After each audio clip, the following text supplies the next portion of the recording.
বাড়িতে চুরি হয়েছে। রাত ৩টার সময় আমি কইতাম পারি যে আমার ঘরের ভিতরে ঢুকিয়া গডরেজ ভাঙ্গিয়া ৯৭,০০০ টাকা নিছে, আর আলাদা একটা ব্যাগ আছে ১৬০০ টাকা। এই ১৬০০ টাকা নিছে, এটিএম কার্ড নিছে, স্কুটির চাবি নিছে, আর কাপড়পত্র নিছে, গামছা নিছে, আমার গামছা একটা নিছে। আপনার নাম?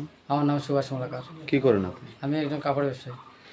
এই করে কি কেউ আসিল না? আমার ছোট বোন আসলো, আমার ছেলে আসলো। আচ্ছা, আপনারা কি বুঝতে পারছেন না কেউ? না, বুঝতে পারছি না। পুলিশে খবর দিচ্ছেন? হ্যাঁ, পুলিশটা খবর দিয়েছে। আমার এলাকার প্রধানে পুলিশটা ফোন করছে। এটা কোন গ্রাম পঞ্চায়েত? লালচড়া গ্রাম পঞ্চায়েত। ওয়ার্ড নম্বর কত? হ্যাঁ, ওয়ার্ড নম্বর? ওয়ার্ড নং ৪।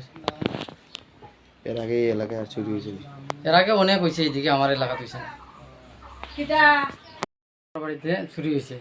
রাত ৩টার সময় আমি কইতাম পারি যে আমার ঘরের ভিতরে ঢুকিয়া গডরেজ ভাঙ্গিয়া ৯৭,০০০ টাকা নিছে, আর আলাদা একটা ব্যাগ আছে